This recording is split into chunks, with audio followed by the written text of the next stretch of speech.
three pruning cuts are heading,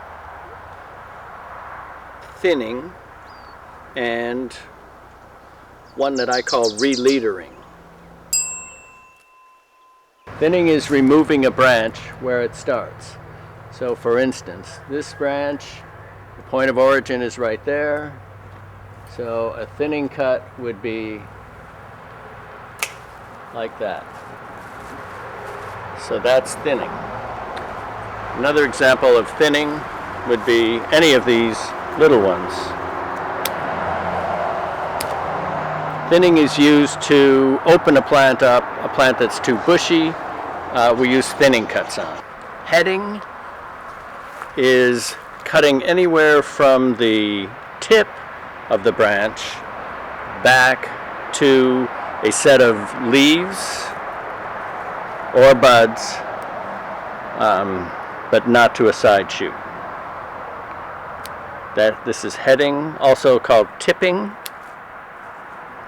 And the thing about heading or tipping is that it should only be used on the finest of growth.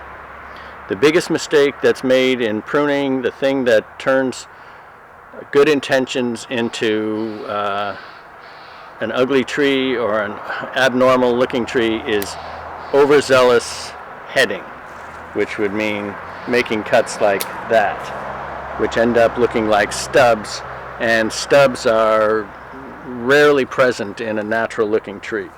With an overzealous heading cut like that, what happens is the energy, this is my description, the energy that's going through this thick piece cannot channel itself into this little weak twig. So it bursts out of here in a multiplicity of small shoots, some small, some large, and then you have the combined problem of a thick stub with then a clump of new growth on the end, and very difficult, almost impossible to make anything graceful or natural appearing out of that. But I want to show you also that from the face of the plant, mostly what you see is foliage. The advantage for a pruner is to go behind the plant where you can see the structure of the plant and not just the leaves. So showing it to you this way, I'll demonstrate releadering cut. This is the leader of the branch coming up like this. This is a side branch, and there are other side branches down here. Releadering cut is to cut off the leader and go to a side branch, making that branch the new leader of the parent branch. So like that. One of the dangers of releadering cuts is to cut to something too small to be the leader. Then you're back to almost a stub cut or an overzealous heading cut, which will then cause multiplicity of sprouting.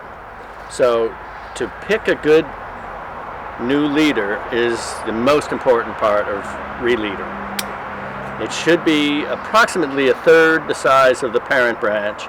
It should be something that looks believable to the eye, more or less, and it should point in the direction you want the branch to go.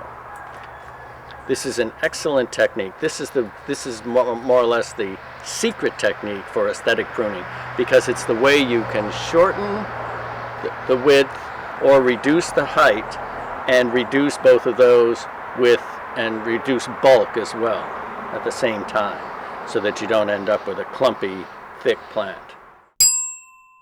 Part of aesthetic pruning is styling, and part of aesthetic pruning is about allowing the tree to fit in the garden to the proper scale, which requires a certain amount of containment. And trees grow with what's called apical dominance. That means that the top grows more vigorously than the bottom.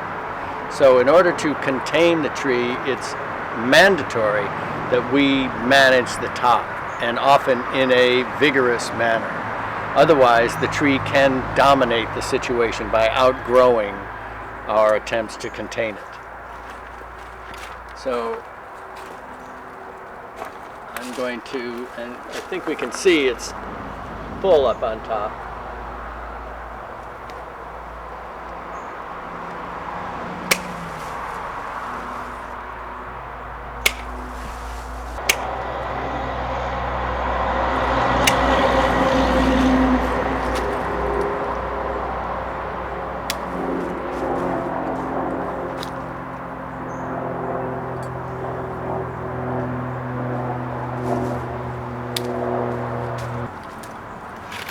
Another important aspect of pruning is knowing when to stop.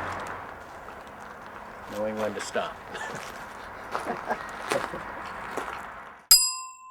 Well, I'd just like to say a few words about the program, which has given me a tremendous amount of joy and a livelihood and a connection to nature and a vast clientele.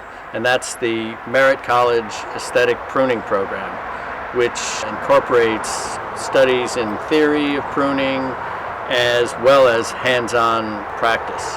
And as such, it's really the only program like that in the United States. It's a one-of-a-kind program at this time, and we're trying to disseminate the information and to send pruners all across the country.